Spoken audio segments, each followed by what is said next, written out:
మరోసారి ప్రపంచ దేశాల అటెన్షన్ చైనా వైపుకి తిరిగింది. వరల్డ్ వార్ 2లో జపాన్ మీద విజయం సాధించిన సందర్భంగా ప్రతి సంవత్సరం విక్టరీ డే పరేడ్ని జరుపుతుంది. అదే నిన్న జరిగింది. ఇందులో డ్రోన్స్ నుండి హైపర్సోనిక్ మిజైల్స్ వరకు చాలా రకాల న్యూ వెపన్స్ని బయటపెట్టింది. కానీ ముఖ్యంగా ఒక వెపన్ వల్ల అమెరికాలో అలారం బెల్స్ మోగాయి. అదే బ్రాండ్ న్యూ DF-61 ICBM. దీని తర్వాత డిఫెన్స్ ఎక్స్పర్ట్స్ నుండి ఒక పదం బాగా వినబడుతుంది, FOBS. ప్రజెంట్ ఈ టెక్నాలజీ రష్యా దగ్గర మాత్రమే ఉంది. అయితే కొన్నేళ్లుగా చైనా ఈ టెక్నాలజీని టెస్టులు చేస్తుంది. కొన్ని నెలల క్రితం అమెరికన్ ఇంటెలిజెన్స్ కూడా చైనా FOBS టెక్నాలజీస్తో కొత్త ICBMస్ని డెవలప్ చేస్తుందని చెప్పింది. అయితే సడన్గా చైనా ఈ కొత్త ICBMని బయటపెట్టింది.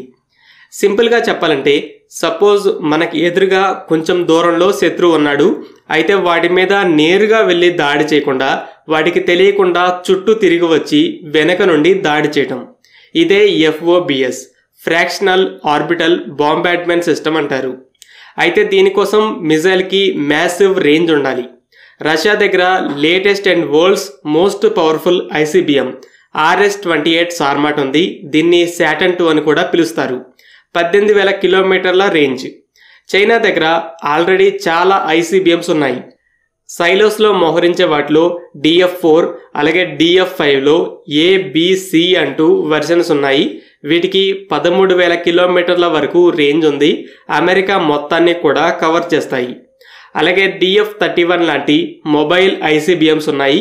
తమ latest most advanced ICBM DF-41 కూడా 2017లోనే సర్వీస్లో జాయిన్ అయింది.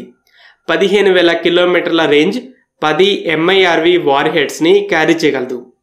సో ఆల్రెడీ MIRV లాంటి అడ్వాన్స్డ్ టెక్నాలజీస్ 15,000 కిలోమీటర్ల రేంజ్ ఉన్నప్పుడు లాజిక్ ప్రకారం అమెరికాని కానీ ఏదైనా యూరోపియన్ దేశాన్ని కానీ హిట్ చేయడానికి ఇంకో మిజైల్ అవసరం లేదు.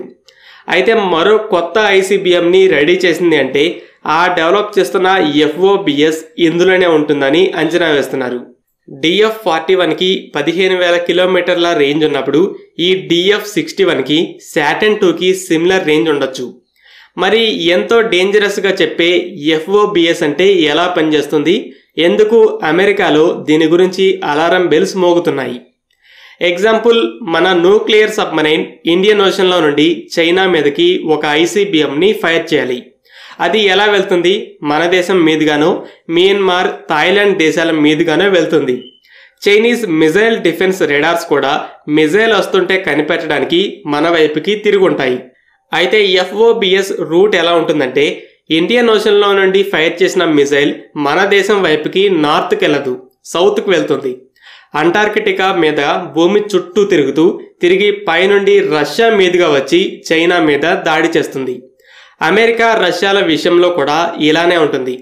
ఇది మ్యాప్. రష్యాకి ఈస్ట్లో కొన్ని కిలోమీటర్ల దూరంలోనే అలాస్కా ఉంది. కింద ఇంకా ఎక్కువ దూరంలో అమెరికా మెయిన్ ల్యాండ్ ఉంది.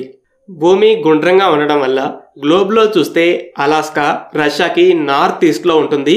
అమెరికా కూడా నార్త్ ఈస్ట్కి మధ్య ఉంటుంది. రష్యా ఏదైనా మిజైల్ని ఫైర్ చేస్తే డైరెక్ట్ రూట్ నార్త్ పోల్ అంటే ఆర్కిటిక్ మహాసముద్రం మీదుగా వెళ్తుంది. అలాస్కాలో అమెరికన్ LRDR రెడార్ అలాగే ground based mid course defence GMD interceptors ఉంటాయి. అలాగే ఆర్కిటిక్ ఓషన్లో, పసిఫిక్ ఓషన్లో కూడా sea based radars, Aegis warships ఉంటాయి. ఇవి రష్యన్ మిజైల్స్ని స్టాప్ చేయడానికి. అయితే RS-28 సార్మాట్ అలా నార్త్ పోల్ మీదుగా వెళ్ళదు. అంటార్కిటికా సౌత్ పోల్ మీదుగా తిరిగి సౌత్ అమెరికా మీదుగా వెళ్ళి అమెరికాని హిట్ చేస్తుంది. ఈ డైరెక్షన్లో American missile defence radars, defence systems లేవు. ఇంకోటి, ఈ ICBMs FOBSగా క్వాలిఫై అవ్వాలంటే కేవలం ఇలా చుట్టూ తిరిగి అన్ఎక్స్పెక్టెడ్ డైరెక్షన్లో దాడి చేయడం కాదు, ట్రాజెక్టరీ కూడా వేరే ఉంటుంది. ఒక ICBM స్పేస్లో 1000 కిలోమీటర్లకి పైగా ఎత్తుకు వెళ్ళి పారాబోలా రూట్లో వస్తుంది. అయితే FOBS అలా పారాబోలా కాదు, కేవలం 150 నుండి 200 కిలోమీటర్ల మధ్య ఎత్తులోనే ప్రయాణిస్తుంది. ఎర్త్ ఆర్బిట్లోకి ఎంటర్ అవ్వాలంటే ఆబ్జెక్ట్ సెకండ్కి 7.8 కిలోమీటర్లు ట్రావెల్ చేసేంత స్పీడ్కి యాక్సలరేట్ అవ్వాలి.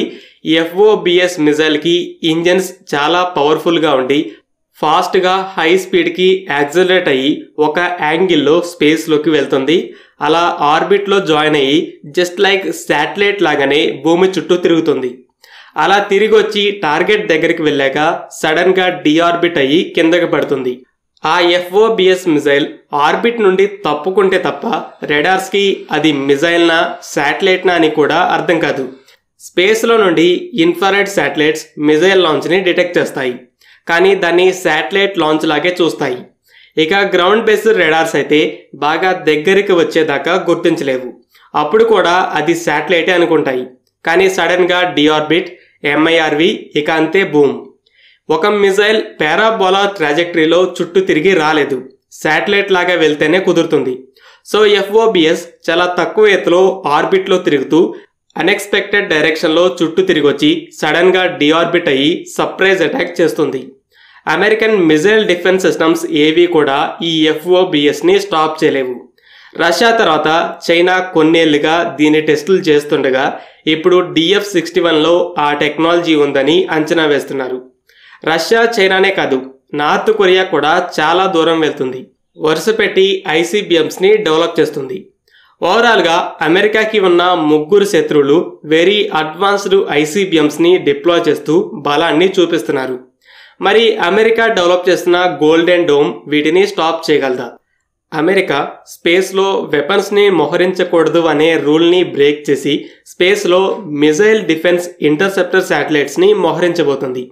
ప్లాన్ బూస్ట్ ఫేజ్ ఇంటర్సెప్షన్ అంటే బలిస్టిక్ మిజైల్ స్పేస్లోకి వస్తున్నప్పుడే వెంటనే స్పేస్లో నుండి మిజైల్ని ఫైర్ చేసి స్టాప్ చేయాలి, లేదా స్పేస్లో ప్రయాణిస్తున్నప్పుడు కూడా స్టాప్ చేయొచ్చు. అయితే శాటిలైట్స్ ఏవైనా సరే భూమి చుట్టూ తిరుగుతూనే ఉండాలి. కాబట్టి శత్రువులు మిజైల్స్ని లాంచ్ చేయడానికి పాసిబిలిటీస్ ఉన్న అన్ని లొకేషన్స్కి దగ్గరలో ఎప్పుడూ కొన్ని శాటిలైట్స్ అవైలబుల్గా ఉండాలంటే ఎన్నో వేల శాటిలైట్స్ని మోహరించాలి. డెవలప్ చేయాలన్నా డిప్లాయ్ చేయాలన్నా అయ్యే ఖర్చు ఎవరి ఊహకి అందదు. ఒకవేళ వేల సంఖ్యలో మోహరిస్తే స్టాప్ చేయడం పాసిబుల్. అయితే రష్యా, చైనాలు అమెరికా స్పేస్లో వెపన్స్ని మోహరిస్తే కామ్గా ఉండవు. న్యూక్లియర్ వెపన్స్తో శాటిలైట్స్ని మోహరించవచ్చు. ఫ్రెండ్స్, ఈ వీడియో మీకు నచ్చినట్టయితే లైక్ చేయండి అండ్ మరిన్ని డిఫెన్స్ అప్డేట్స్ కోసం మన ఛానల్ని సబ్స్క్రైబ్ చేసుకోండి.